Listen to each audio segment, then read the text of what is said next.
Did you have on today? Did you like the meetings? Thank you very much. It's a pleasure to be here. I have a strong Irish accent, so I have to speak a bit slower than some. Wonderful, very, very enjoyable. So my name is Kieran Campbell. I just want to give you a quick overview of the company I work for, just to explain our credentials. I work for Savills, which is a truly global real estate advisory business. We're 170 years old. We have 40,000 people, 800 offices in 90 countries. But the powerhouse, what makes us so strong, is our research division, which consists of 200 real estate research methods. So the amount of data which we have on where we are and where we're going is quite significant, but I'll be brief. Thank you. So let's start with a question with you. What will define the global real estate market in the future? So, the more, essentially, just going back to Dr. Christian this morning, he said to be honest, be truthful with your answers. The more I look at the research, the information, it's very clear that we are not well prepared for the future. Each generation has an unwritten social contract with an earlier generation. So in each generation, we are expected to pass the planet to young people like yourself in a better condition. Thank you very much. In a better condition in many ways. The issues which we're facing at the moment, be it interest rate rises, inflation, the possibility for young people to get onto the property market, the uncertainty we have in the global situation, the rest of the wars. What's very interesting, during the 2007 financial crisis, the majority of the wealth moved to the older generation. So the truth of the matter is we've actually broken our generation, the social contract with the younger people in the world, because we are not prepared to give them what they're going to need for the future. If I might just very briefly just cover a few statistics, which might be useful. So, the first issue which is going to affect us tremendously is global demographics. At the moment, 55% of the world's population live in cities, 55%. By 2050, in 30 years, it will be 68%. Global cities take 2% of the land area, contribute 80% of the world's GDP, but also generate 70% of our carbon footprint. The positive news here is that Generation Z, those people born between 1997 and 2012, are today the largest group of citizens on the planet. I just want to repeat that. Generation Z are the largest group of citizens on the planet, which gives us great hope. As people of my age, we have given lip service to the issue of sustainability, global warming. But when the millennials and the Generation Z people come to power, which they will very soon, we will see that significant shift, which will be a climate in which the world needs so desperately, very quickly. Second issue is certainly climate resilient investments. We've done a study of 30 cities, and it's important. As I said, a lot of people don't believe in climate change, but we've had 5 times more severe climate events since 1970 than ever before. So a multiple of 5 times, in fact, severe climate crises are occurring. Cities will need to fortify, cities will need to prepare themselves for these severe climate events. In our research, which we're very glad to share with you, where we studied 30 cities, the main cities that are prepared for what we call day zero, it's Toronto, Berlin, and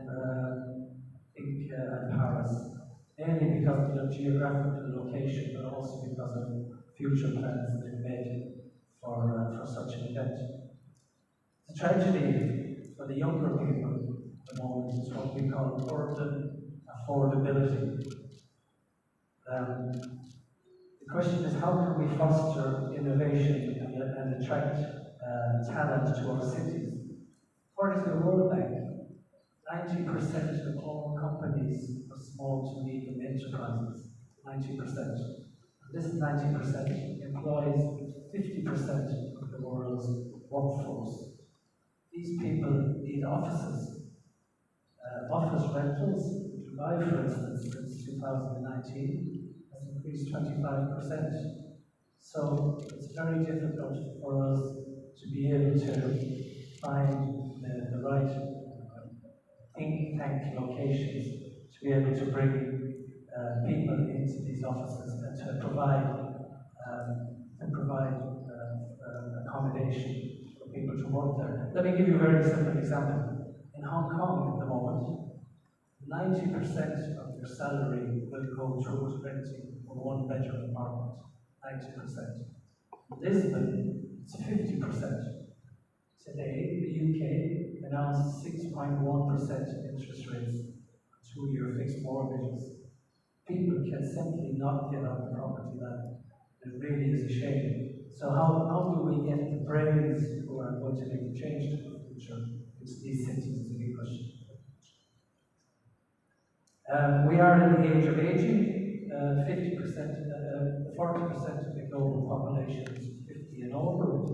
And this will demand a change of residences to provide what they want, which is quality of space, ease of ownership. This explains the rise of branded education. I'll finalize on, and there are so many topics, but on education. At the moment, there are 20 million foreign students studying around the world. By 2050, according to UNESCO, there will be 600 million students in third-level education.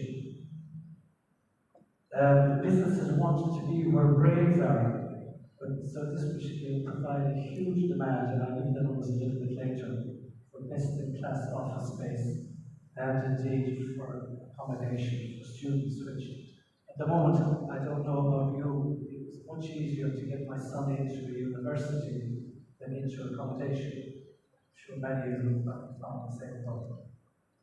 These are some of the events ahead of us in the future.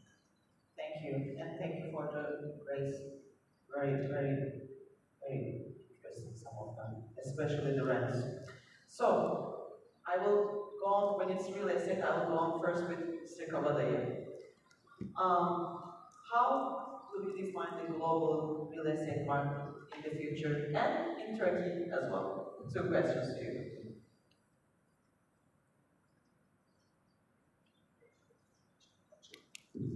Yeah. Okay, good afternoon. Thank you very much, first of all. The first question is that what will be defining the global real estate market is that the desire of the pandemic has changed everything in our lives. Everybody is facing with that.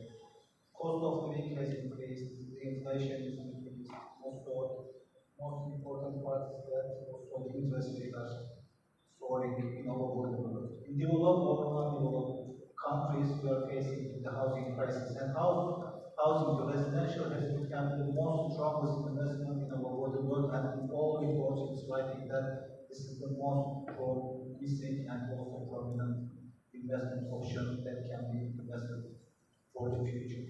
And what will be changing, of course, and some mention about the urbanization will be the most important significant design, and people will be moving in the urban areas.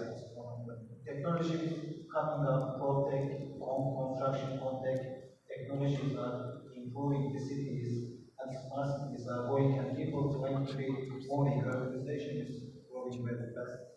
And sustainability is one of the points that you mentioned also.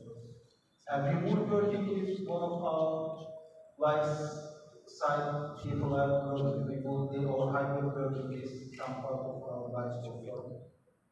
Demographic changes becomes very significant, and changing our life. The demographics are changing in a very fast way. Of course, affordability of housing prices is most important that I mentioned because it's very people need commuting. And in general, there is an index in the States that they are calculating about the income with the rental. If it is less than 35%, it is affordable. If it is higher than the 35% of the annual income, the rental, then it gives stress to the people for living, and they have to be trying to be moving forward.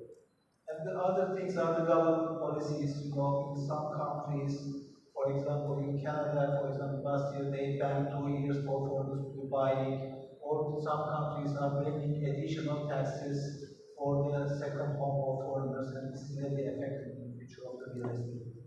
And also investment trust is the most important point that will be affecting our life because mobility has become the most important thing for us. With pandemic, everybody has faced big problems for mobility. And when you have been living, you couldn't even move. For example, for US citizens, you couldn't fly to Europe. For Europeans, they couldn't fly. For Turkey was an open area, and many people have been welcomed, and we have the comfort here living, and we will be able to be flying some destinations. But people have been facing these kind of problems, and they are now changing their minds, and especially ultra-high net worth individual investors, they are thinking about the mobility, and they are planning to be investing in different sides of the world, and they are trying to be diversifying their living conditions and living locations. That's the most important change, and of course, climate change is the most effective change in our lives. At the end of the day, these are the major conditions and effects in our life, but the most important thing is that when you want to be investing or living in a location, you look at the political stability, that's important. You look at the lifestyle, that's one of the most important. And you look into the education system, healthcare system. These are the most important infrastructures of the cities, and also the mobility of the transportation, the airports, connected cities, and Turkey has become one of the important, and I'm passing to the Turkey about Turkey market. That geographical location is very important for Turkey. In the pandemic now in Europe, our airport, Istanbul airport, is the busiest airport, and every month it's breaking records because it's one of the biggest airports in the world. And in the future, the expansion maybe it will be the biggest.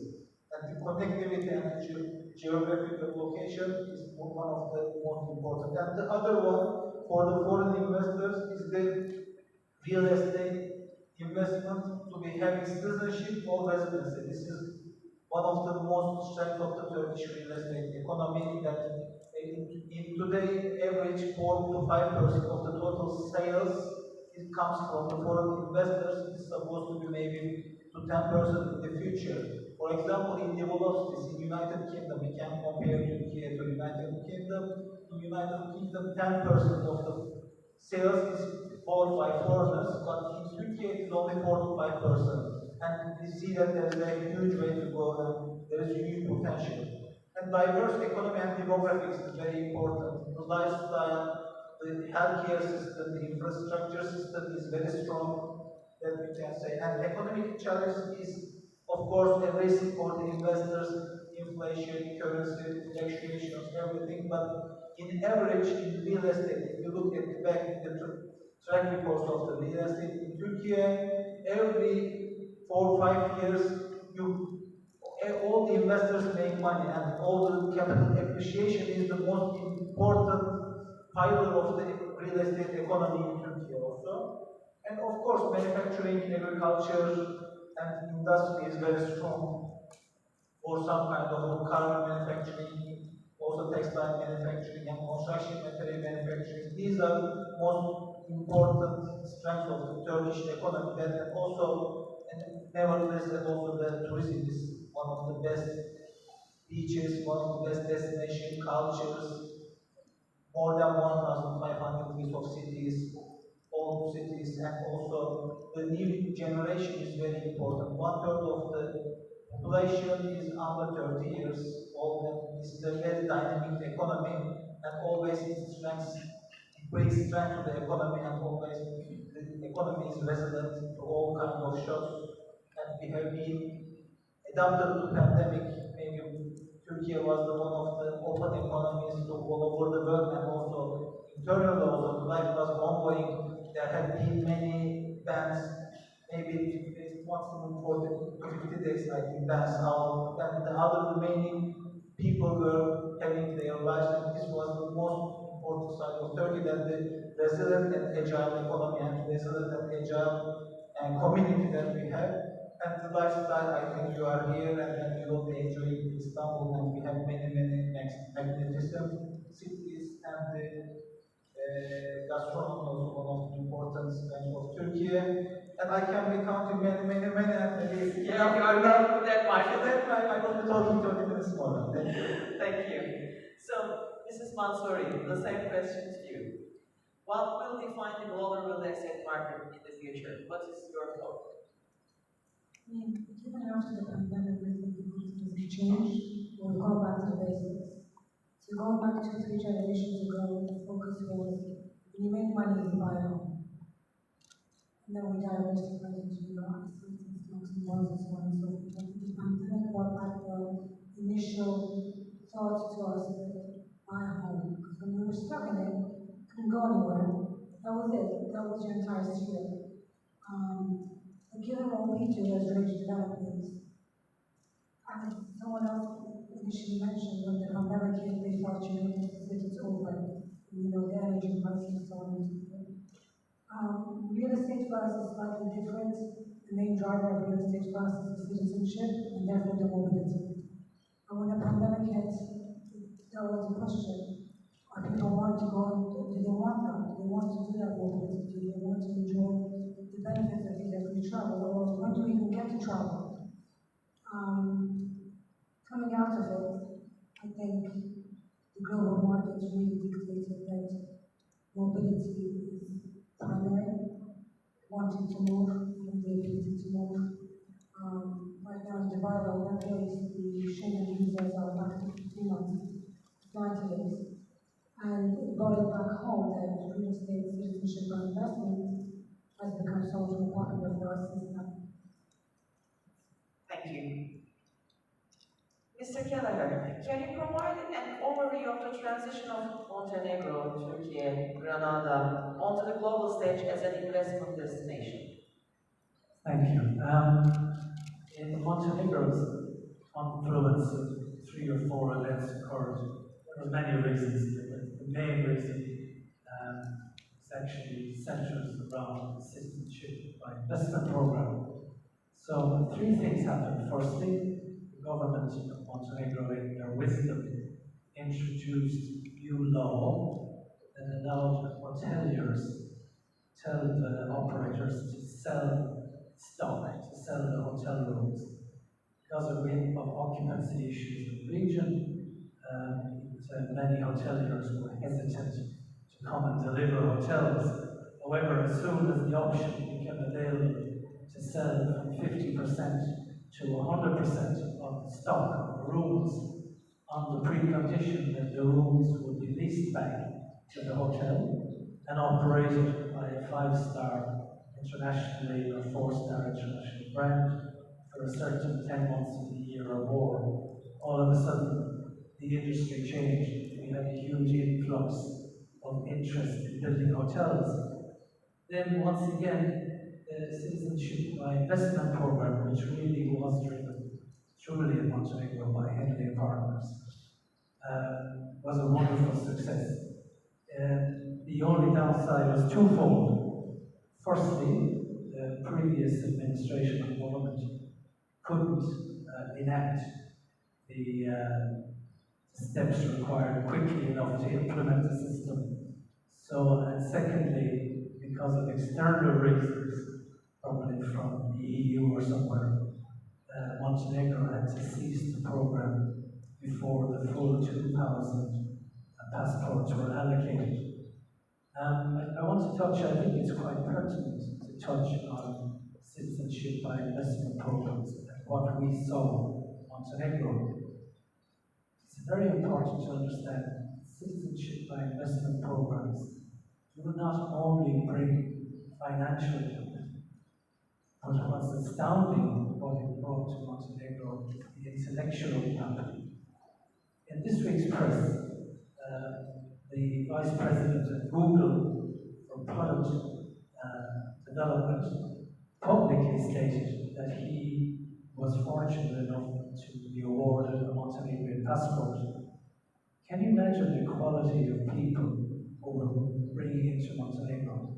The program in Montenegro, no program was ever administered so strictly. It's ironic that to obviously to obtain a passport, the due diligence is extreme. However, if I were lucky enough to marry a Montenegrin woman, I can get a passport in 3 years with no due diligence. So we're left scratching our heads how the government will possibly relate to the EU and leave 500 million euros on the table that would have been spent should the program have been continued. It's a little bit like standing in a bucket trying to lift yourself. It's quite a challenge. But the CIP program absorbed all of the real estate stock which were in these mixed-use hotels. And all of a sudden, we have thousands of five-star hotel rooms. We have changed the whole demographics and profile of the visitor to Montenegro, all because of government strategy to allow the sale of hotel stock, citizenship by investment program, which we really hope will find some way of starting again, and the arrival of branded residences, which is a wonderful product for people to be able to use the product at times while taking an investment yield through the course of time. Thank you. Mrs. Mansouri, the same question to you too, please.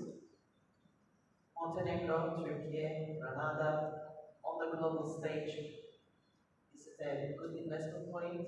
What do you think? Definitely a very good investment point, and we've seen it grow over the past 12 years. When we initially started developing hotels in the Caribbean, we were pleasantly surprised because you have the donation option and you have the investment option. A lot of people said, well, someone pay extra just to get an asset on the other side of the world, which they may or may not use. But we've been pleasantly surprised going to the fourth development in the Caribbean today, with the first 3 sold out and 2 of them delivered, where we realized that requirement for citizenship is there, it's quite strong, especially if you have a certain nationality where you're discriminated against. Combine that with the branded real estate, and it's music to a lot of ears. We've seen that over and over again. We've helped over 6,500 families obtain second citizenship with themselves and their family members. And here it's quite important to mention that a lot of people ask us about capital gains. So, I invest, I get my passport, what happens to my money? As mentioned earlier, the main driver of the conversation is always citizenship. They allow you to exit 5 years later, whereas the second buyer also gets citizenship. So this transfer of assets is also comes with the advantage of citizenship, where the initial buyer got into it in the first place. Capital gains, to be honest with you, hotel investments in the Caribbean are stable, but they're quite boring. So we've seen returns between 2 to 4%, which is comfortable enough, but again, it's not the main driver of the conversation. The main driver of the conversation is citizenship. And now with the Park Hyatt, Intercontinental, the Six Senses, and now another Intercontinental in Grenada, we see this market very strong, we see it coming on, and unless tomorrow we'll wake up and the world decides to love each other and open its borders, which is highly unlikely, the demand for citizenship by investment will remain. Thank you. Mr. Kapadayı, I will not ask about the counter question to you because I know your answer. So I will skip to the other one. What are the most attractive markets in terms of real estate investment in the next decade? Turkey. Of course, Turkey is always top. As Mr. Franklin, of course, first of all, let's be identifying what will be the future. After pandemic, as always we are discussing, mobility has become the most important thing in our lives. And investors, and there are some reports that investors are looking for kind of investment opportunities. First one is that capital appreciation is one of the most important things. Second one is the capital preservation. Third one is income generating assets. And fourth one is the citizenship or investment. Investors are looking for kind of these four topics, and they are seeking for opportunities all over the world. And wealthy people and the talented people are looking for today. They are seeking for some areas to be living, to be having fun, and to be doing their work. Nomads, digital nomads is becoming a reality, and with the next generation, for the decade, maybe it will be much more important in our lives. And also, shared economy is becoming one of the most important things in our life, in residential or other kind of office spaces or other kind of investments that shared economy is becoming very important. For the next decade, so that people will be moving on the move. They will not be committed to any location, so that the countries who are giving them the best benefits in life and work balance, security, tax advantages, and also infrastructure, everything will be the selected ones. And also the easy business opening locations, and also for the residents and the banking system. When you move a country, the most important thing is to open a bank account, and always it becomes a big problem for many investors. And which countries are agile, which countries are much more proactive in this kind of problems, they will be passing the others for the futures. And of course, governments trying to be capturing this kind of data and wealthy people.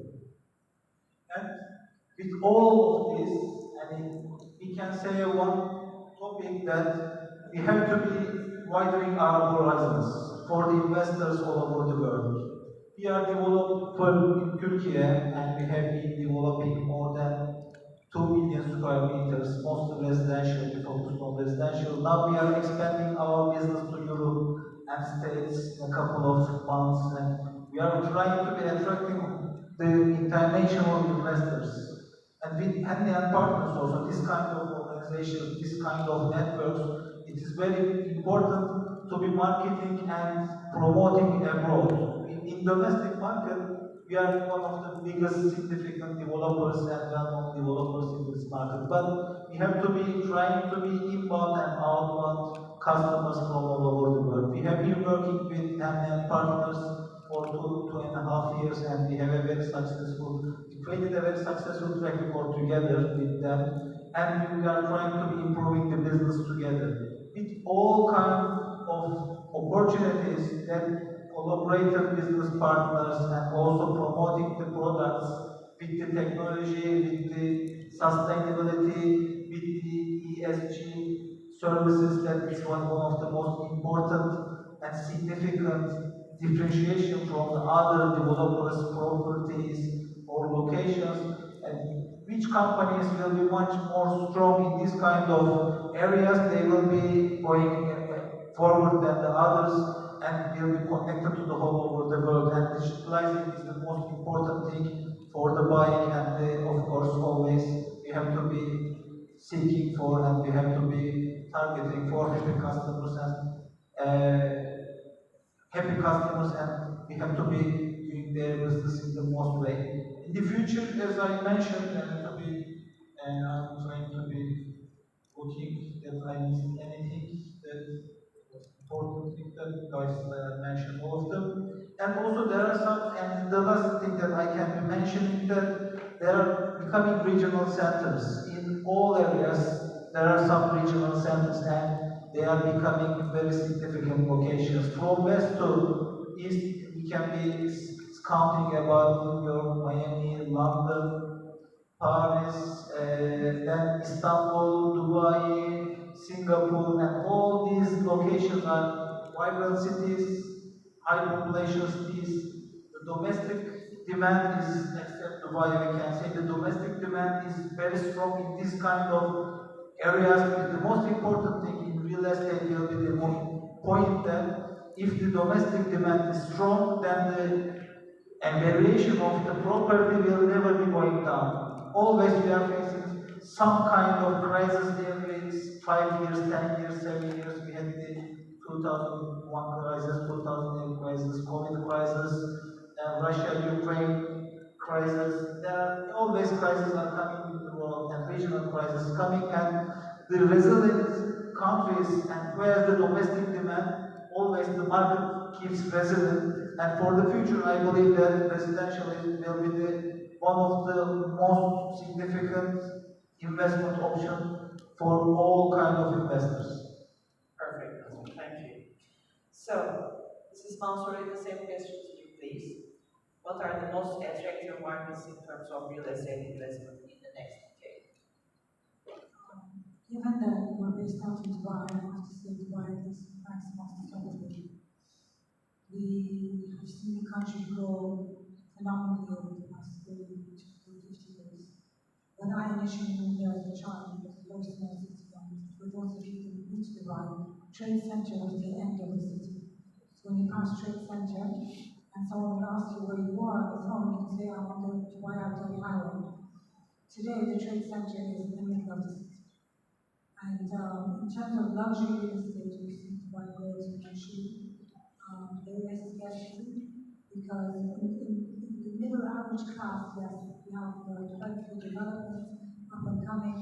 But in terms of luxury real estate, it's quite it's a smaller market than you would think in terms of stock, in terms of availability. It's not smaller than people think it would be. Because certain areas, and it's Hillsborough area where already a little bit more, and that's about it. And now with the high net worth individuals looking to buy or to quickly, I think we've seen on the news with Arabian business and so on and so forth, with 420 million dirham properties being sold. I mean, that was unheard of. If someone said that to us living in Dubai seems 2 years ago. No. So what looked your penthouse 420 million dirhams? We see it. We see it quite often more than not. And what's really taking precedence in the market is branded real estate. Because people come to Dubai, they want to see that lifestyle, they want to experience that lifestyle. So the one Dorchester, Baccarat coming up in Dire City, the branded real estate giving the Dubai lifestyle seems to be very, very important. Great answer, sir. Mr. Kelleher, any statistics about that too? Absolutely. So we just completed a study of 13 major markets and to look at the shortfall to satisfy accommodation requirements in the next 10 years. And here are the numbers, as you would expect. So in these 13 markets, we need 17 million care home beds. We need 18 million purpose-built student accommodation units. We need 110,000 megawatts of data centers. And all of this adds up to approximately 1.2 billion square meters of real estate. All good investments, and of course, all are unaffected by business cycles, so that's quite interesting. I just want to touch on 2 other quite interesting investment opportunities. One is certainly branded residences. Branded residences are growing, exploding throughout the world. To get in and purchase a branded residence from a reputable developer at an early stage, it's branded by a really good 5-star hotel, could be a wonderful investment. And finally, for me, nothing in the world of real estate is as good as art. We just announced last Friday that we have launched exclusively onto the market a once-in-a-millennium opportunity. We are selling a complete uninhabited island, 22 hectares, just off the coast of Dubrovnik. freehold ownership. So once in a millennium, 22 hectares, 2.6 kilometers of coastline, complete privacy, and be a wonderful investment that will grow for years to come. So, Thank you. So, may I just say, sorry, for any of the information which I mentioned to the department, please log on to www.savils.com/research, and you can download our latest insight report, which only came out last week, covers the future of real estate. perfect, thank you very much, David. So, we had the Global Real Estate Panel with Karen Keller, CEO of Servet Croatia and Montenegro, thank you. Maya Mansuri, BDD of Range Developments UAE and Caribbean, thank you. And İnanç, Chairman of Yapı, Turkey, thank you very much.